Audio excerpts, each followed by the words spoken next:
Selanjutnya, sambutan kedua akan disampaikan oleh Kepala Kementerian Agama Kota Tanjung Pinang, Bapak Dr. Haji Erizal MH atau yang mewakili. Kepada beliau, waktu dan tempat kami persilahkan. Assalamualaikum warahmatullahi wabarakatuh. Alhamdulillah. Alhamdulillah nahmaduhu wa nasta'inuhu wa na'udzubillahi min syururi anfusina wa min sayyiati a'malina. May yahdihillahu fala mudilla lahu wa man yudlil fala hadiya lahu. Asyhadu an la ilaha illallah wahdahu la syarika lah wa asyhadu anna Muhammadan abduhu wa rasuluh. Allahumma shalli ala sayyidina Muhammad wa ala alihi wa sahbihi wa sallim amma ba'du. Yang sama-sama kita hormati, yang saya hormati pengasuh Pondok Pesantren Arif, beliau tadi telah disampaikan, maka mengulangi kembali, beliau memang cukup lama kami kenal sama beliau. 2004, 2005 beliau waktu itu aktif dakwah di pulau-pulau. Pas saya saat itu dari Kuah Kecamatan Senayang. Jadi dulu beliau ini pertama saya, oh betul, Pak Arif dulu beliau ini kan gagah gitu, gigi masih full ibaratnya. Jadi saya datang ke sini pun Bapak Ibu mungkin tak terhitung lagi nih, bukan 1, 2, 3 kali lagi ya. Nah, saya sudah sering masuk sini. Jadi Pak Arif gitu, nah, kami sering gitu dengan beliau. Terima kasih Pak Arif, ya teman-teman sehat semua kita. Yang saya hormati Ketua Yayasan Ibu Abbas serta pengurus lainnya.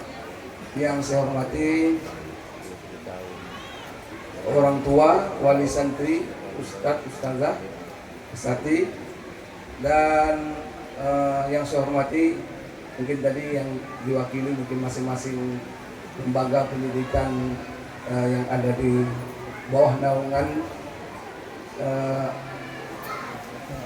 Ibu Abbas.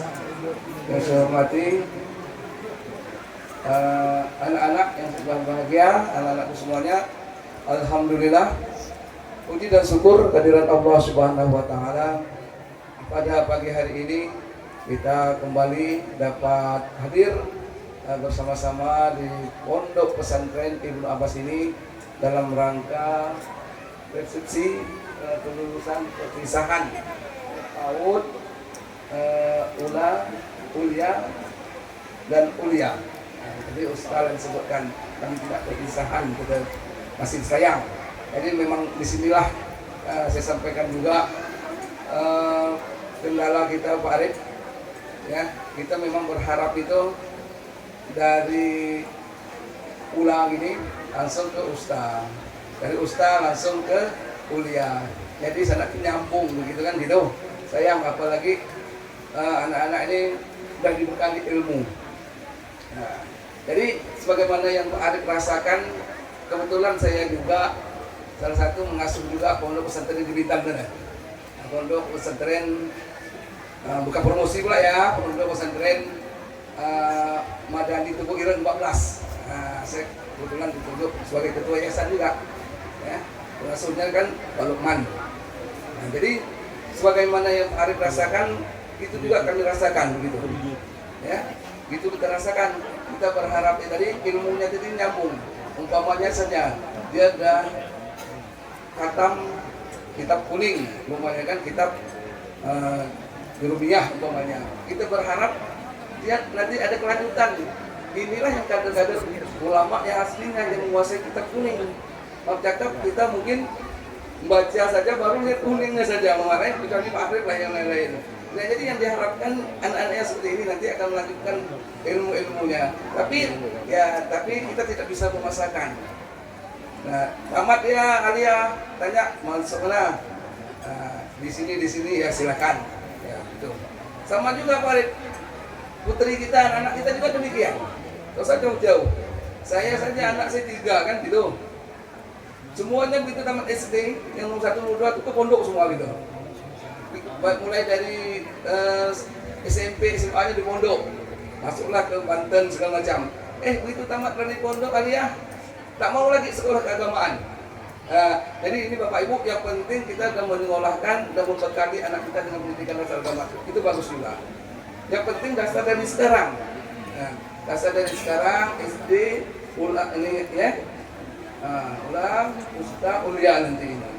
Jadi kita berharap tadi yang telah disampaikan oleh Pak Pengasuh, kita berharap pondok pesantren kita memang akhir-akhir ini, ya, akhir-akhir ini tadi Pak Ketua Yayasan pun juga ada berbual juga bisik-bisik, tak ada Pak yang istilahnya yang itu tamat dari tempat ini, silakan melanjutkan berikutnya lagi ke pondok pesantren. Kalau kita lihat-lihat pengaruh media sosial yang begitu cepat, umpamanya kejadian yang baru kita dengar kemarin, kita lihat kejadian di mana nih, pondok pesantren yang dengan kiainya di Pati, di Pekalongan, seperti itu kan. Nah, itulah yang dihukumkan oleh masyarakat kita, bahwa kepercayaan dia kepada pondok itu, bahwa dia menganggap semua pondok kiainya seperti itu. Nah, ibaratnya saya lakukan pada tadi. Inilah masyarakat kita, pertama dia ingin kualitas bagus, tapi maaf cakap yang kedua yang murah. Apalagi sekarang ini pendidikan SMA Tanjung Pinang ini kan gratis. Gratis kan? SMK gratis. Nah, kecuali orang tua yang mau cakap tadi, keikhlasan hatinya, ketulusan hatinya, kesabaran hatinya, bagaimana pendidikan yang berkualitas buat anaknya. Tentu tidak semua yang gratis itu dikejar gitu.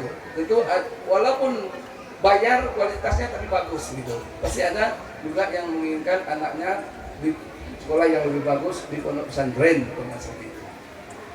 Kami dari Kementerian Agama, khususnya untuk Tanjung Pinang, alhamdulillah untuk pondok pesantren Salafiyah ini ada dua kita, ya.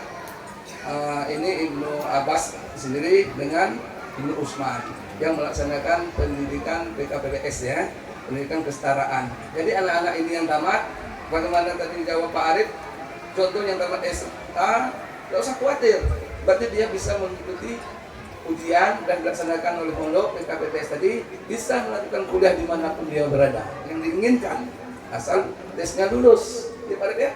Nah, begitu juga anak-anak ini tamatnya di sini, bulan nanti bisa melanjutkan ke SMP yang di luar, tapi kita berharap sebenarnya di sini. Tamat daripada ustaz bisa melanjutkan dimanapun. Jadi jangan kita khawatir dengan pondok pesantren yang dilaksanakan oleh Salafiyah ini. Sama ijazahnya diakui Bapak Ibu. Ijazah itu sudah diakui, ya. Mereka ini ada ujian. Kami turun kemarin, kita ada ujian. Apalagi saat ini sekarang, ya, PP Peraturan Presiden Pemerintah nomor 18 tahun 2026 ini tentang pondok pesantren. Jadi pondok pesantren ini secara kelembagaan itu semakin kuat karena dia sudah berdiri sendiri. Kalau kemarin berlaku Dirjen Pendidikan Islam, sekarang dia sudah berdiri Dirjen Pondok Pesantren. Ada ditetapkan Presiden kemarin nomor 18 tahun 2026 ini. Jadi tentunya pembenahan pondok pesantren yang berada di dalam pondok pesantren itu sendiri, termasuk pendidikan pesantrennya, termasuk pendidikan TPQ-nya, MDT-nya, pada saat dia amaliyah itu, kemudian tahfiz Al-Qur'annya, itu nanti akan di-cover di dalam pendidikan Dirjen Pondok Pesantren. Nah, dengan berdirinya Dirjen Pondok Pesantren, tentu kita berharap kelembagaan kita yang ada seperti pondok pesantren, nah ini nanti tentu akan berpengaruh. Tentu berpengaruhnya tentu akan perhatiannya lebih besar. Kita ya pondok pesantren Salafiyah Ibnu Abbas ini dengan Ibnu Usman itu BOP-nya ada. Karena semakin banyak siswa, semakin banyak BOP-nya. Maka ke depan yang penting operator emis. Nah, ya, kembali kita operator emis. Semua data itu terbaca melalui satu aplikasi data emis. Oleh karena itu baik emis siswa, emis lembaganya, tenaga guru dan pendidikan itu lengkap. Karena suatu kita tahu kalau data emis lengkap bahwa ada guru kita, usaha kita sebagian walaupun tak besar sudah terima bantuan insentif namanya, insentif guru. Nah ini ke depan kita berharap mudah-mudahan nanti lebih besar lagi formasinya, karena sudah berdiri dirjen pondok pesantren sendiri. Mungkin nanti akan lebih besar kuenya untuk pembagian tidak pondok pesantren, karena udah jelas tersendiri yang melaksanakan itu. Ada setingkat eselon 1 Pak di pusat. Jadi dari eselon 1 yang melaksanakan, pas artinya di bawah menteri itu. Nah, jadi kita berharap Bapak Ibu, terutama operator, saya ingatkan ya, jangan ya sampai lupa lah ya, akunnya, email kita jangan sampai lupa pondok ini, jangan sampai terlupa. Karena baru pagi tadi saya kira surat tentang apa, rupanya tentang pondok juga ada yang sampai hari ini di Kepri ini 2 pondok yang sudah 2 tahun tidak mengisi data emis. Itu di Karimun 1, di Lingga 1. Di Lingga kemarin yang kasus pada Pak, mungkin Bapak pernah dengar, pondok pesantren yang kasus 3 bulan juga. Nah itu mungkin mau ditutupkan. Sama juga yang di kalau Karimun itu mungkin tidak masalah, itu mungkin karena dia di pulau, mungkin kalau tidak 2 tahun itu dilaksanakan pendataan emis di bawah bumi terus, itu mungkin bakal ditutup. Jadi di luar angkatan udara. Jadi kalau yang data emisnya rutin, bagus, insya Allah itulah. Kalau Bapak mungkin dari pondok bantuan itu tidak pakai proposal lagi, kalau proposal kami pasti akan dilihat dari data emisnya ada atau tidak gitu. Jadi sekarang cukup gampang, Bapak tak perlu datang ke Kemenang, mungkin data dari data emis Bapak bisa mengusulkan. Jadi itu untuk tingkatan pondok pesantren yang berada di Kota Tanjung Pinang, alhamdulillah aman. Nah, alhamdulillah juga tadi kita juga sudah dengar bahwa kemandirian pondok pesantren itu sangat penting untuk pengembangan, apalagi untuk anak-anak yang kelas 12 ya aliyah ini, bagaimana pengembangan wirausaha. Tadi telah disampaikan oleh Pak Ustadz Arif ya, ada kita lihat samping kanan Bapak Ibu ada salon, kemudian ada ini pakai ya, yang insya Allah hari ini Bapak Ibu bisa belanja. Kalau nggak cantikan udah Pak Arif ya silakan. Buat ibu-ibu Arif ya, Bapak tak boleh ya, Bapak tak boleh. Jadi yang dibuat ini memang sebuah satu cita-cita yang bagus, yang mulia, untuk pengembangan kemandirian ekonomi umat. Ekonomi umat, ya, ekonomi umat. Bagaimana nanti bisa mengembangkan koperasi.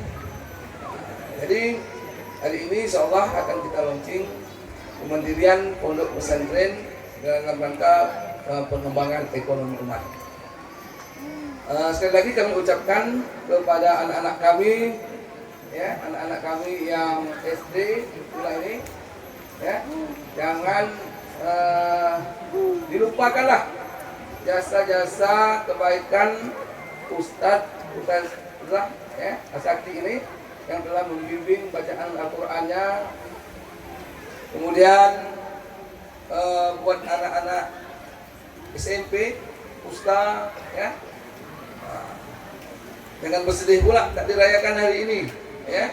Itu berarti nadanya teruskan lagi pelajaran, bukan berakhirnya dilepas. Berarti kan tidak dilepas nih, misalnya berarti masuklah sini lagi. Kemudian buat anak SMA atau kuliah, selamat ya, 10 orang kemarin nih, 9 atau 10? 9 ya, akan meneruskan kuliah. Selamat, mudah-mudahan selesai tepat pada waktunya dan dapat mengembangkan ilmunya kembali, kalau bisa ke pondok pesantren ini. Saya kira sekali lagi selamat juga buat orang tuanya yang telah mendidiknya, mengantar anaknya di pondok pesantren. Saya kira semuanya kita sama, sangat berat sebetulnya untuk melepaskan anak kita. Pertama berat meninggalkan, kemudian juga berat juga di biaya. Itu juga sebetulnya berat juga, ya. Betul Pak ya? Berat juga, sebulan tak cukup 1 juta. Nah, tapi insya Allah yakinlah Bapak Ibu berinvestasi apapun, umpamanya beli tanah segala macam di rumah, itu akan habis juga. Jadi Bapak Ibu menyekolahkan, menitip anaknya di pondok, itulah investasi Bapak Ibu semua. Ya. Sebagai investasi Bapak Ibu, dan tidak dia bisa jelas ibadahnya, amalnya, ilmunya berbeda dengan anak kita yang di luar. Bisa mendoakan kedua orang tua.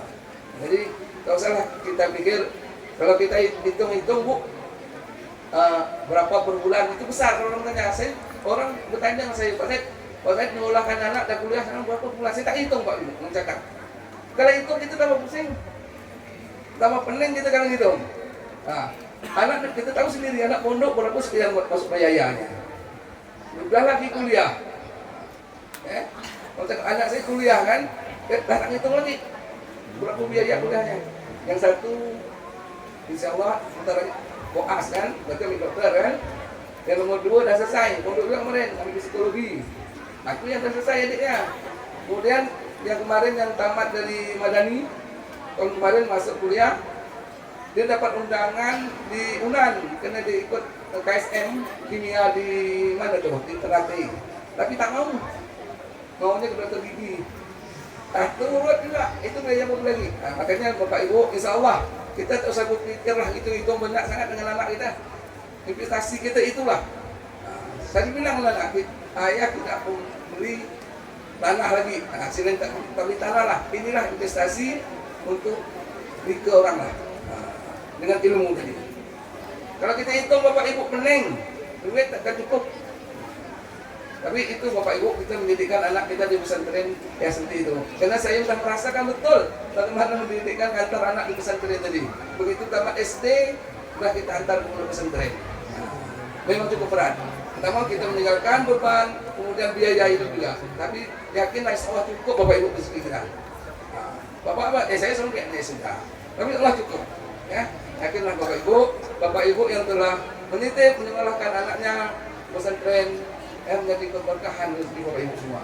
Dan Ustazah juga, Ustadz, Pak Arif juga akan menjadi amal ibadah dan telah mendidik. Jangan, makanya saya paling heran kalau orang tua mengucap lagi, kalau suka menunda-nunda maksudnya bayar uang iuran anak.